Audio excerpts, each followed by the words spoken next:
ሰላም እንዴት ከርማችኋል? እግዚአብሔር ይመስገን። ያለብሸት ነኝ። ማግደሊን የቴሌቪዥን ፕሮግራም ነው፣ ሚዲያ ነው። እግዚአብሔር የተባረከ ይሁን። ዛሬ እንግዲህ በጌታ ጸጋ ከእናንተ ጋራ በዚህ እግዚአብሔርን ሐሳብ ለመነጋገር በዚህ ያለው ባለፈው ሳምንት የጀመርነው ባለፈው ቪዲዮ ላይ ተከታታይ ነው። ባለፈው ቪዲዮ ላይ ትዳርን መታደግ የሚል ሐሳብ ይዤ ከእናንተ ጋር ጊዜ ወስጄ ነበር። ዛሬም የሱን ተከታይ ነው የምናገረው። በዩቲዩብ ቻናሌ ላይ ብዙ ትምህርቶች ታገኛላችሁ። ብዙ ቪዲዮዎች አሉ እዛ ላይ የተለያዩ፣ እነዛን እያገኛችሁ መጠቀም ትችላላችሁ። ምናልባት ቪዲዮዎቹ ከጠቀማችሁና ለእናንተ ጥሩ ሆኖ ካያችሁት ለሌሎች ሰዎች ሼር ብታረጉት፣ ላይክ ብታረጉትም፣ ኮሜንት እንደዚህ ብታረጉት ለኛም ለሚዲያውም ስራ ጠቃሚ ይሆናል። ብዙ ሰዎችም ደግሞ ሊጠቀሙበት ስለሚችሉ ብዙ ሰዎችን ማገልገል እንችላለንና ይሄን ብታረጉ ደስ ይለኛል። የምትደውሉልኝ ሰዎች እግዚአብሔር ይባርካችሁ። የተለያየ የትዳር ችግር ያላችሁ ሰዎች በእጮኝነት ሊሆን ይችላል፣ ገና በጓደኝነት ሊሆን ይችላል፣ እስከ ፖስት ዳይቮርስም ሊሆን ይችላል፣ ከፍቺም በኋላ ሊሆን ይችላል። የተለያየ የቤተሰብ ጉዳይ ያላችሁ ሰዎች ስልኬን እየደወላችሁ ቢሮ አለኝ፣ በቢሮዬ መታችሁ መገልገል መጠቀም ትችላላችሁ። ኦፊሻሊ ቢሮ አለኝ ይሄን የምሰራበት፣ እዛ ላይ መታችሁ እኔን ማግኘት ትችላላችሁ፣ መጠቀም ትችላላችሁ። ጸሎት የምትፈልጉ ሰዎችም እንዲሁም ምክርም በዚህ ማግኘትና መጠቀም ትችላላችሁ። ባለፈው ሳምንት እንግዲህ ትዳር መታደግ በሚል ሐሳብ ነው የመጣሁት።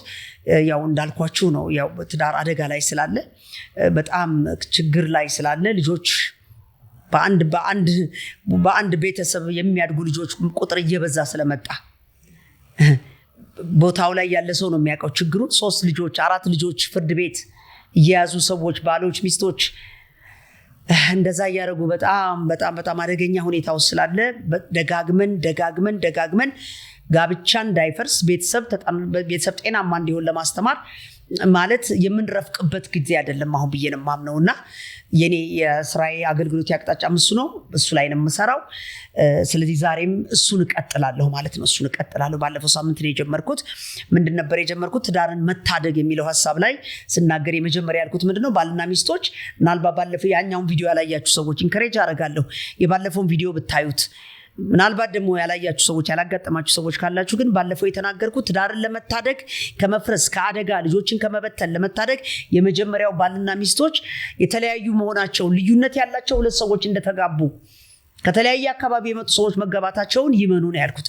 እሱን ማወቅ፣ ልዩነቱን የሚያውቁ ሰው የሚመጡትን ችግሮች እንዳመጣጡ መመለስ አያቅተውም። በቀላል አባባል በቃ ልዩነቱን ያወቀ ሰው አንድ የሚሆንበትን ነገር ያውቃል። የተለያየ የሚሆንበትን ነገር ካወቀ አብሮ በሚኖርበት መስተጋብር ውስጥ ደግሞ ችግር ሲገጥመው ችግሩን ለመፍታት ይቀለዋል። አያችሁ፣ ይቀለዋል። ፈራጃ አይሆንም ማለት ነው። ወይም ደግሞ ወዳጁን ላለማጣት ሲል ኮምፕሮማይዝ ያደርጋል። ያንን ምንድነው የሚያደርገው? ክፍተትን እየሞላ መቀጠል ይቀጥል። እኔ በአሁኑ ሰዓት እንደውም በጣም የሚገርማችሁ ሰዎች ጓደኝነት እንዳይፈርስ፣ ወዳጅነት እንዳይፈርስ ከሚያደርጉት ጥረት በታች ነው ትዳር እንዳይፈርስ የሚያደርጉት። ለትዳራቸው መፍረስ ምንም ጥረት ሰው እያደረገ እንደሌለ ተገንዝቤያለሁ። ይልቁንስ ጓደኛን ላለማጣት ሰው የመጨረሻ ዋጋ ይከፍላል። ወዳጅ ላለማጣት ሰው የመጨረሻ ዋጋ ይከፍላል። ትዳሩን ግን ለማስመለጥ ሰው ዋጋ ሲከፍል እኔ ብዙ አላየሁም። ማለት የሚያስከፍል ዋጋ አለ። በእርግጥ አውቃለሁ። መክፈል ያለበትን ዋጋ ከፍሎ ግን ትዳሩን ሬስኪው ለማድረግ ትዳሩን ለማዳን የሚሰራ ብዙ ሰው እንደሌለ ተገንዝቤያለሁ። ስለዚህ ይሄንን ነው የምለው። መለያየት፣ ልዩነት ያለን ሰዎች መሆናችንን ካወቅን አንደኛ ትዳራችን ለማትረፍ ይጠቅመናል። ሁለተኛ ያልኩት ነገር ምንድነው? የማይገቡ ጥበቃዎችን አንዱ ካንዱ መጠበቅ። ባል ከሚስት፣ ሚስት ከባል የማይገባ ጥበቃን መጠበቅ ትዳራችንን አደጋ ውስጥ ሊከተው ይችላል። ለመሰላችሁ ባል በትዳሩ እርካታ ያጣል፣ ሚስትም በትዳሩ እርካታ ታጣል። ለምን? አልተሟላም፣ ይሄ የለውም፣ ይሄን አላደርግም ብላ ስለምትል፣ ሚስትም እንደዛው። ስለዚህ ባል የባል ኃላፊነት በቤት ውስጥ፣ ሚስት የሚስት ኃላፊነት በቤት ውስጥ ምንድነው የሚገባቸው ብለው ተግባሮቻቸውን ጥንቅቅ አድርገው የሚያውቁ ከሆነና ያን ተግባር ለመፈጸም ደግሞ ህብረት ካደረጉ ተያይዘው ቤታቸውን ለማሳደግ አብረው የሚሰሩ ከሆነ ቤታቸው ጤናማ ይሆናል። ችግር አይገጥመውም እያልኩ አይደለም። ችግር ይገጥመዋል፣ ግን ይፈታሉ። ችግር ይገጥመዋል፣ እየፈቱ ትዳራቸውን ያሳድጋሉ ማለት ነው። ትዳር ውስጥ ችግር አይመጣም ብዬ የሚል አስተማሪ ካለ ውሸታም ነው። ትዳር የእርሻ ቦታ ነው። ትዳር የስራ ቦታ ነው። ትዳር ውስጥ ግጭቶች ይመጣሉ። ትልቁ ነገር ግን ችግርን መፍታት እንችላለን ወይ ነው። ችግርን እንደ ችግርነቱ መተን መፍትሄ የሰጠን ትዳራችንን ማስቀጠል እንችላለን ወይ ነው ወይስ ችግር ሲገጥም ፍርድ ቤት እንሄዳለን? አሁን ይሄ ነው ያለው ነገር። የትኛውም አይነት ሃይማኖታዊ ዕውቀት እንኳን ሰውን ሊያስቆመው አልቻለም እንዴ! የትኛውም አይነት እምነት ሊያስቆመው አልቻለም ሰውን። ትዳሩን ለመፍታት ወደ ፍርድ ቤት ሲመጣ የትኛውንም አይነት ሲያስቆመው አላየሁም። አያችሁ? ስለዚህ ሁለተኛው ነገር ምንድነው? አንኔሰሰሪ የሆነ የማይገባ ጥበቃን ባል ከሚስት፣ ሚስት ከባል መጠበቅ ጋብቻውን አደጋ ውስጥ ይከተዋል ብያለሁ። ሶስተኛ ተናግሬ የጨረስኩት የግንኙነት መላላቶች ትዳርን አደጋ ውስጥ ይከታል። ወገኖች ሆይ ይከታል። በየጊዜው የማታገኙትን ወዳጅ እንኳን በየጊዜው ቅርባችሁ ከሆነ ወዳጅ ታበላልጣላችሁ እኮ። በአንድ ቤት ውስጥ የሚኖሩ ባልና ሚስቶች 24 ሰዓት 7 ሳምንት 365 ቀን ያለማቋረጥ በየቀኑ በየጊዜው አብረነው ከምንኖረው የትዳር አጋራችን ጋራ አካላዊና ስሜታዊ ቅርርብ እየቀነስን ከመጣን ትዳራችን አደጋ ውስጥ ይገባል። ስሜታዊ ቅርርብ ያስፈልገዋል። አካላዊ ቅርርብ መቀነስ የለበትም። ይሄንን ጮክ ብለን እንናገራለን፣ ደጋግመን እናስተምራለን። አካላዊ ቅርርብና ስሜታዊ ቅርርብ እየቀነሰ ከመጣ ትዳሩ አንዱ እንደተተወ ይሰማዋል፣ ጥላቻ እንዳለ ይሰማዋል፣ ፍቅር እንደቀነሰ ይሰማዋል፣ ምልክቶችም ይሆናሉ ወገኖች ሆይ። ስለዚህ በተቻለ መጠን ስሜታዊ ቅርርባችንንና አካላዊ ቅርርባችንን እየጨመርን ሞር አብረን በቆየን ቁጥር ባልና ሚስት አብረው ሞር እየቆዩ በመጡ ቁጥር ምን መሆን አለበት? እየተዋወቁ ነው የሚሄዱት። ሞር እየተዋወቁ ነው እንጂ ወደ አለመተዋወቅ አይደለም ማደግ ያለባቸው፣ ወደ መተዋወቅ ነው ማደግ ያለባቸው። ሞር እየተዋወቁ በመጡ ቁጥር ደግሞ ምን እየሆኑ ይሄዳሉ? ትዳራቸው እየጠነከረ ይመጣል። ግንኙነታቸው ቆንጆ እየሆነ ይመጣል። ሰላማቸው እየጨመረ ይመጣል። እየተግባቡ ይመጣሉ። በአብዛኛው ግን አካላዊ ቅርርብና ስሜታዊ ቅርርባቸውን እየቀነሱ ከመጡ መጀመሪያ በጓደኝነት አንድ ቤት ሳይኖሩ በፊት እንደነበራቸው ያክል እንኳን ያኔ በየቤታቸው ገብተው ነው የሚያድሩት እኮ። ውጭ ነው የሚገናኙት፣ በየቤታቸው ያድራሉ፣ በስልክ ይገናኛሉ፣ ቴክስት ይደራረጋሉ። የሱን ያክል እንኳን በጋብቻ ውስጥ መቀራረብ ካቃተ እውነቴን ነው የምነግራችሁ የጊዜ ጉዳይ ነው። ያ ትዳር አይቆምም፣ ይፈርሳል። ያ ትዳር ወደ ፍርድ ቤት መጥቶ በፍቺ መጠናቀቁ ማይቀር ይሆናል። ስለዚህ ሌላውም ትዳርን ማዳኛ መንገዳችን መቀራረብን አለመቀነስ፣ አካላዊ ስሜታዊ መቀራረባችንን እየጨመርን መሄድ ይጠበቅብናል ብለናል። ሌላው ዛሬ የምጨምርላችሁ ያልተፈቱ ችግሮች የተቀመጡ ካሉ አሁንም ትዳር አደጋ ውስጥ ይገባል። አያችሁ፣ ብዙ ጊዜ በጋብቻ ችግር ውስጥ ለምክር የሚመጡ ሰዎች በዛ በምርመራ ሂደት ውስጥ የችግሩን በምርመራ ሂደት ውስጥ ብዙ ጊዜ ሰዎች የሚያነሱት የትናንትን ችግር ነው። የዛሬ ምናምን እንዲህ አድርጎኝ ነበር፣ እንዲህ አድርጋ ነበረ፣ ባለፈው እንዲህ ሆኖ ነበር፣ እንደዚህ ተፈጽሞ ነበር የሚሉ የኋላ ያልተፈቱ ችግሮች ለአሁን ለመኖር ከፍተኛ በሰላም ለመኖር እንቅፋት ይሆናሉ። ትዳራችሁ ውስጥ ያልተፈቱ ችግሮች ካሉ ወገኖች ሆይ ጋንግሪን ሆነው ስርስር እየበሉ ስርስር እየገቡ ስሜትን እየጎዱ ሰላምን እያሳጡ ረፍትን እያሳጡ ፍቅርን እያጎደሉ ወደ ጋንግሪንነትና ሙሉ ለሙሉ እግሩ ወደ መቆረጥ ሙሉ ለሙሉ አካለ ጎዶሎ ወደ መሆን ጋንግሪን እንደሚያመጣው መመረዝ ሲመጣ ያንን እንደሚያረግ ሐኪም ትዳር መጨረሻ ላይ በፍቺ ይጠናቀቃል ማለት ነው። ዛሬ በእውነት ነው የምላችሁ፣ ጮክ ብዬ ነው የምናገረው፣ ስራዬ ስለሆነ ማንንም አልፈራም። ጮክ ብዬ ነው የምናገረው። ያልተፈታ ችግር ያለ ቤተሰብ ካለ ቁጭ ብላችሁ ችግራችሁን ፍቱ። ቁጭ ብሎ ያልተፈታን ችግር መፍታት ትዳርን ለመታደግ ዋና መሳሪያ ነው። በጥንዶች መካከል የሚፈጠሩትን አለመግባባቶች በሰዓቱ ቶሎ አለመፍታት፣ በጊዜው ቶሎ አለመፍታት በመካከል ያለውን መተማመንን ይቀንሳል፣ መግባባትን ይቀንሳል፣ ፍቅርን ይቀንሳል። ፍቅራቸውን እየቦረበሩ ይሄዳል። ያልተፈቱ በይደር የተቀመጡ ችግሮች፣ አያችሁ፣ በይደር የተቀመጡ ቅሬታዎች፣ መርዛማ ይዘት በጥንዶች መካከል እንዲኖረው ያደርጋል። ግንኙነታቸው መርዛማ እንዲሆን ያደርጋል። ንቀት መናናቅን ይፈጥራል። መጠላላትን ይፈጥራል። ለመለያየት ሰበብ መፈለግን ይፈጥራል። የቆየ ችግር ካለ ያልተፈታ ችግር ካለ ቁጭ ብሎ ነገርን መፍታት ወሳኝ መድኃኒት ነው። ትዳርን ለማስቀጠል ልጆችን በሰላም ለማሳደግ እኔ በጣም ገርሞኛል።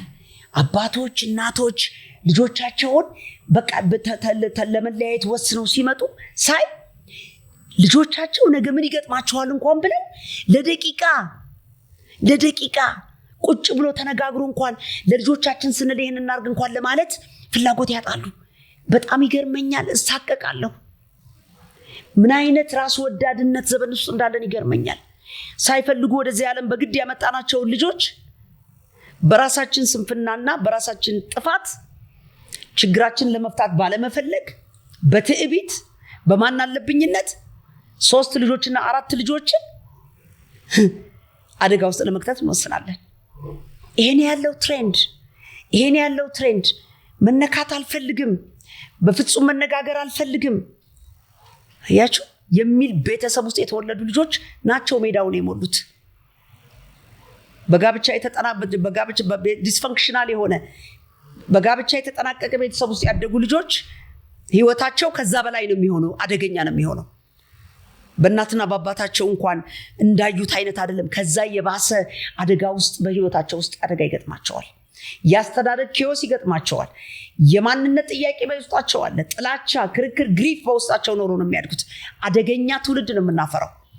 አደገኛ ትውልድ ነው የምናመጣው። ለልጆች እንኳን ለነገ ማሰብ የማንችል ቤተሰቦች ሆነን ለችግር ለመፍታት ፍላጎት የለንም። ቀጥታ የችግር መፍትሄ መለያየት አድርገን ወስነን ስለምንመጣ አማካሪዎችን እሻንልም፣ ዳኞችን እሻንልም፣ የምክር ዲፓርትመንትን እሻንልም። ቀጥታ ፍቺውን እንፈቅዳለን። ፍቺው ከተፈጸመ ከ1 ወር ጀምሮ ግን ጩኸት እናመጣለን። ከዛ ደግሞ እንደገና ለፍርድ ቤት ጫና፣ ለማህበረሰብ ጫና፣ ለቤተሰብ ጫና፣ የጤንነት ጫና፣ ለሁሉ ነገር መከራ ሆነን ሚዘረብል የሆነ ህይወት ይሆናል ማለት ነው። ወገኖቼ ሆይ እንደ እጁ ላይ በቃ ማለት ዕውቀት እንዳለው ሰው ነው መነግራችሁ። መረጃ አይደለም ይዤ ያለሁት እኔ መረጃ ዝም ብሎ መረጃ ኢንፎርሜሽን አይደለም ማወራው። በእጄ ላይ ጭብጥ ሐሳቦች ያሉኝ ሰው ስለሆንኩኝ የምሞትለት አገልግሎቴ ስለሆነ የምሞትለት ስራ ስለሆነ እስከ መጨረሻ ድረስ ምሰራው ስራ ይሄ ስለሆነ እሱ ውስጥ ስላለው እንዳለ ሰው ነው መነግራችሁ። ያልተፈቱ ችግር ያላችሁ ሰዎች ፍቱ ቀደሙና ቶሎ በሉና። ጋንግሪን እየሆነ ነው፣ ውስጡን እየሄደ ነው፣ ስርስሩን እየበረበረ ነው፣ መተማመንን እያሳጣ ነው፣ ጥላቻን እየፈጠረብህ ነው፣ ንቀት እየፈጠረብህ ነው። እሱ መንገድ ግን ነገ ያፋታሃል። ከዛ ፍቺ ማንም ሰው አስጥልህም ማለት ነው። እሱን አድርጉ። ከዚህ የተነሳ ተስፋ መቁረጥ፣ ደስታ ማጣት እና መለያየትን መምረጥ ይመጣል። አያችሁ፣ መለያየትን እጄ ላይ ብዙ ጉዳዮች አሉ ነው የምላችሁ። ከሱ ተነስቼ ነው የምናገረው። ሌላውስ ትዳርን ለማትረፍ ምን እናርግ ካላችሁ በጥንዶች መካከል ለግንኙነት ጠንቅ የሆነ ነገር ማስወገድ። ይሄ ነው ዋናው ነገር። ለግንኙነታችሁ ለትዳራችሁ ጠንቅ የሆነ ነገር ካለ ወይ ባል የተለማመደው ነገር ሊኖር ይችላል፣ በባል ውስጥ ሊሆን ይችላል፣ ወይ በሚስት አካባቢ ሊሆን ይችላል። እነዚህ ነገሮች ማስወገድ ደግሞ ሌላው ትዳርን ለማቆየት ወይም ትዳርን ከአደጋ ለመታደግ የሚያስችል ነገር ነው። እኔ አንድ በቅርብ ጊዜ የገጠመኝን ነገር ልንገራችሁ። ባለትዳሮች ናቸው፣ ብዙ ዓመት ወደ 20 ዓመት ገና በልጅነታቸው አብረው የነበሩ ሰዎች ናቸው ፕሮባብሊ። ግን እነዛ ሰዎች ችግር እንደማንኛውም ሲገጥማቸው ኖሩ ብቻ ዲቴሉን አልነግራችሁም። የሆነ ዓመት ላይ ፍርድ ቤት መጣች ሴትዮዋ፣ ከሰሰች። ሰውየው መተው ያለበት ነገር ነበር፣ ይሄን አስተካክል ተባለ። እሺ ብለው ሄዱ። ከዛ በኋላ ደግሞ ዓመታት ጨምረዋል፣ ልጅም ወልደዋል። ሰውየው አልተቀየረም፣ ያው ነው፣ እዛ ቦታ ላይ ነው። አሁን ድጋሚ ፍርድ ቤት መጣች። ከዛን ያገኘኋት። ከዛስ የምታነሳው ምን ቢሆን ጥሩ ነው? አይለወጥም የሰው እያለች የሆነ ችግር አለ። ከዛ ችግር ጋር ባለፈው ይቅርታ ነበረ ይሄን ዓመት ይቀጥል ነው አየሁት። አሁንም አልተወም፣ አሁንም አልተለወጠም። እኔ ከዚህ ሰውዬ ጋር መኖርና መሞት አልፈልግም። ለልጆቼ እኔ በቂ ነኝ፣ ለልጆቼ መኖር ፈልጋለሁ። 3 ልጅ አለ። ፍቺውን አስፈጸመችው። ተመልከቱት። ለምን መሰላችሁ? ይኸውላችሁ ምንድነው ያልኩት? በጥንዶች መካከል ለግንኙነት ጠንቅ የሆነ ባህሪ፣ ለግንኙነት ጠንቅ የሆነ ልምምድ ካለ ቶሎ አስወግድ። ጋንግሪን ነው እሱም። እንቢተኝነት፣ በቸልተኝነት፣ በማናለብኝነት ወይ ደግሞ ማን አንቺ ማን ስለሆንሽ አንተ ማን ስለሆንክ በማለት እያስቀጠል ነው ያለ። ለግንኙነት ጠንቅ የሆነ ነገር ካለ ሴቷ ላይም ወንዷ ላይም ቶሎ ብላችሁ ያን ነገር ማስተካከል ካልሞከራችሁ ቀጣይ የሚሆነው ነገር ከባድ ይሆናል ማለት ውጤቱ ከባድ ይሆናል። ደጋግመን ስህተት መፈጸም ተመልከቱ። ቅድም ያልኳችሁ ቤተሰብ ውስጥ እሱ ነው የሆነው። ደጋግሞ ያንን ነገር ማድረግ ንቀት ነው የሚመስለው። ደጋግመን ከዛ ነገር ውስጥ ላለመውጣት መሞከር፣ ለለውጥ ዝግጁ አለመሆን። ይሄንንም ጮክ ብዬ ነው የምናገረው። ባል ሆይ ለለውጥ ዝግጁ ካልሆንክ በየጊዜው የማይገቡ ነገርን ለመተው ፈቃደኛ ካልሆንክ በማናለብኝነት በለኝነት እንደዛው ነው የምቀጥለው የምትል ከሆነ ነገ የማትፈልገውን ምርጫ እንድትመርጥ ትገደዳለህ። ሚስቱ ያንቺም መተው ያለብሽን ነገር የማይገባ ነው የተባልሽውን የምታቂውን ከባህሪ ጋር የተያያዘ ነገር ካለ ለመተው ፈቃደኛ ማትሆኚ ከሆነ በሚስትነትሽ ውስጥ በትዳር ግንኙነት ውስጥ ጠንቅ የሆነ ቶክሲክ የሆነ የማይገባ የማይጠቅም የማይፈለግ ነገርን ውሃ እያጠጣን እያባበልን ጸባይ ስለሆነ ምናምን ስለሆነ እንዲህ ስለሆነ እያለን የምታሳድጊ ከሆነ ነገ ማትፈልጊውን ምርጫ እንድትመርጪ ትገደጃለሽ። ይሄንን ነው ጮክ ብዬ የምናገረው። የማንፈልገው ምርጫ እንዲህ ይሆናል ብዬ አልገመትኩም ነበር አለ ያባል። ምን ልንረዳው አልቻልንም። የሚገርማችሁ እምቢ አለች ሴትዮዋ፣ ጠነከረች፣ ኔቨር አለች። በፍጹም ሞክሬዋለሁ፣ አቅቶኛል፣ ሽማግሌ ሰልችቶታል። ከዚህ በፊትም እኮ እንዲህ ብሎ ነበር፣ ከፍርድ ቤትም በርቅ የተመለስ ነው፣ አላረገውም አለች። ሰውየውን ቢፈርጥ ቢዘል ማን ይመልስ? አልፈልግም አለች። ፍርድ ቤት ደግሞ ሁለት ጥንዶች ካልተስማሙ በግድ ተስማምታችሁ ኑሩ የሚል ተቋም አይደለም። የተደነገገ ህግ አለ። በተደነገገው ህግ ነው የሚዳኘው። ፍቺው ተፈጸመ። 3 ልጆች። የማትፈልጉት ምርጫ ውስጥ እንድትገቡ ያስገድዳችኋል። አሁን ዛሬ ተው የሚል ድምጽ ነው የማሰማው። አንዳንድ የማይገቡ ነገሮች ካሉ ትዳራችሁ ውስጥ ለግንኙነታችሁ ጠንቅ የሆነ ነገር ውስጥ በእናንተ ልምምድ ውስጥ ባንቺም ሆነ ባንተ ውስጥ ካለ ዛሬ ድምጽ ነው የማሰማው። አቁሙ ያንን ነገር። ደጋግሞ ያንን ስተት ልምምድ መፈጸም የትዳር አጋር ኃላፊነት እንደሌለን፣ ለትዳር አጋራችን ኃላፊነት እንደሌለን፣ ፍቅር እንደሌለን አያችሁ፣ ቸልተኛ እንደሆንን ነው የሚያሳየው። ለልጆቻችንም ምንም የምንጠረቀቅ አለመሆናችንን ነው የሚያሳየው። ለዛኛው ሰው የሚነግረው ይሄ ነገር ይሄንን ነው። ባሎች ቤታችሁን ለሚስቶቻችሁ ጊዜ የማትሰጡ ወንዶች ካገባኋት በኋላ ወልዳለች የትም አትሄድም በቃ ምንም ችግር የለም እያልክ የትም የምትሄድ ወንድ ካለ ይሄ ለግንኙነታችሁ ጠንቅ ስለሆነ ማቆም ይገባሃል። ላይፍ ወርክ ባላንስ የሚባል ነገር አለ። ስራና ትዳርን ባላንስ አድርግ። ለቤተሰብ ቅድሚያ ስጥ። ፋሚሊ ኢዝ ፈርስት። አንድ አባባል አለ በእንግሊዘኛ እንዲህ ይባላል፣ ወንድ የሚለካው ምን ያህል በሰራው መጠን አይደለም ነው የሚለው። በአማርኛ ልተርጉምላችሁ።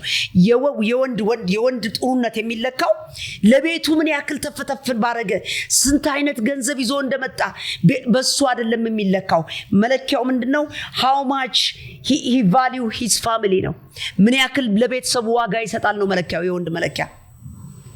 አቅራቢነት አንዱ ኃላፊነቱ ቢሆንም፣ ፕሮቴክሽን አንዱ ኃላፊነቱ ቢሆንም የወንድ መለኪያው ግን ምን ያክል ገንዘብ ይዞ ይመጣል የሚለው አይደለም። ምን ያክል ምናምን ያደርጋል የሚለው አይደለም። ምን ያክል ለቤተሰቡ ለትዳሩ ዋጋ ይሰጣል የሚለው የወንድ ልጅ መለኪያ ነው።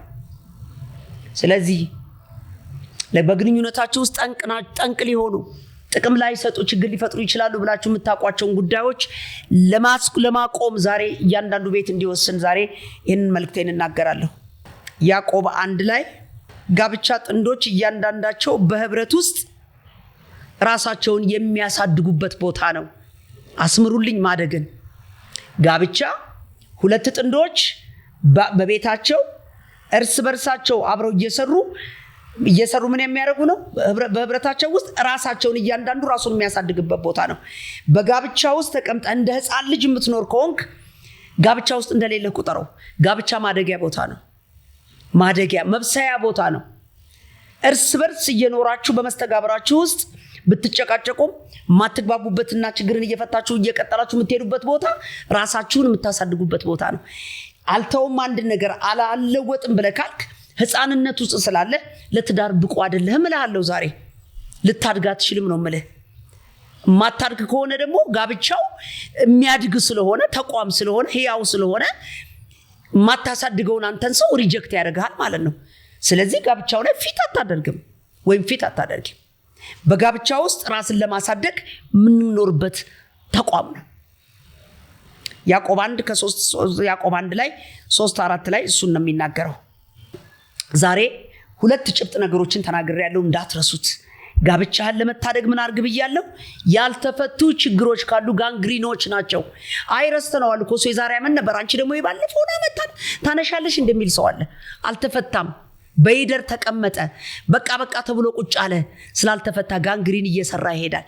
ለዘንድሮ አመት ለሚመጣው አመት ትዳራችሁ በሽተኛ እንዲሆን ያደርግባችኋል። ችግሮችን በየጊዜው እየፈታችሁ መሄድ ልመዱ። የሚገጥሟችሁን አለመግባባቶች አታሳድሩ። መጽሐፍ ቅዱስ እኮ በቁጣችሁ ላይ ፀሐይ አይግባ ይላል። ተቆጡ ግን ኃጢአትን አታድርጉ ይላል አይደለ? ስለዚህ ምን እንደምታደርጉት ጊዜ ወሰዱና ያን ችግር ፈታችሁ ገድገላችሁ። ጉዳይ ገዳይ የሚባል እኮ ነገር አለ። አሁን ጉዳይ ገዳይ የሚባል ደግሞ ሰዎች አሉ የሚገሉ ነገርን በቃ የሚጨርሱ ማለት ነው። ያንን ያላግባባችሁ ነገር ጨርሳችሁ ውጡ። በቃ ዳግመኛ ያ ፋይል አይከፈትም። ሌላ የሚመጣውን ትፈታለህ። ትዳር ብዙ ስራ ስላለበት ብዙ ሐሳቦች አሉት። ብዙ አለመግባባቶችን ይዞ ሊመጣ ይችላል። አታሳድሩ። ችግር ያደረ ችግር ለትዳር መርዝ ነው ብያለሁ። ሌላው ነገር የተናገርኩት ሁለተኛ ያልኩት በትዳር መካከል ለግንኙነት ጠንቅ የሆነ ነገር አስወግዱ። እልህኝነት ሊሆን ይችላል አንዳንዱ ቤት ደግሞ ይሄ ምንድነው እንትን ማጣት ኮሚትመንት ማጣት ሊሆን ይችላል። ለአንዳንዱ ቤት ደግሞ ገንዘብ ማባከል ሊሆን ይችላል። አንዳንዱ ቤት ደግሞ የተለያየ ነገር ሊሆን ይችላል። ሁሉ ጊዜ ደጋግማችሁ በትዳራችሁ ውስጥ ለጸብ ምክንያት የሚሆኑ ነገሮች አንዳችሁ ላይ ካሉ አስወግዱ። እነሱን አለማስወገድ ግን ምን ያመጣባችኋል? ትዳራችሁን ወደ አደጋ ውስጥ እንዲገባ ያደርገዋል። ጥላቻ እንዳለ ያሳያል ብያለሁ። ንቀት እንዳለ ያሳያል ብያለሁ። ፍቅር የለሽ ህይወት እየኖረች ወይም እየኖረ እንዳለ ይነግረዋል። ከዚህ የተነሳ ትዳራችሁ ሽባ ይሆናል። ሽባ የሆነ ነገር ደግሞ ሙሉ ለሙሉ መስራት ካልቻለ ዲስፈንክሽን አለው። በቃ ነገ በፍርድ ቤት ይጠነቃል። ለምኑ ነው እነዚህ ጊዜን ማቃጠለው ይላል ወንዱም። ምንም የትዳር ካልሰራልኝ ለምን ጊዜን አቃጠላለሁ? ፍቺ ይሆናል። ያልተለወጥክ ሰው እየተፋተ ሌላ ብታገባም ያንንም ትፈታለህ። መለወጥ ያለብህ አንተ ነህ እንጂ ትዳሩን አይደለም የምትቀያይረው። አንተ ነህ መቀየር ያለብህ፣ አንቺ ነሽ መቀየር ያለብሽ። ጉልቻን ቢቀያይሩት ወጥ አያጣፍጥም ብለዋል። አንተ ነህ መቀየር ያለብሽ፣ አንቺ ነሽ መቀየር ያለብሽ። ስለዚህ ትዳር መቀያየሩ ሳይሆን አንተ ነህ መቀየር ያለብህ። ስለዚህ ለትዳራችሁ ለግንኙነታችሁ አስቸጋሪ የሆነ ማንነት ካላችሁ ደጋግማችሁ ያን ነገር በማድረግ ትዳራችሁን አደጋ ላይ እንዲወድቅ አታድርጉት ብያለሁ። የሚቀጥለው ሳምንት 2 የሚቀሩኝ ነገሮች አሉ። እነሱን እናገርና ይሄን ትምህርት በዛ ጨርሳለሁ። እግዚአብሔር ይባርካችሁ።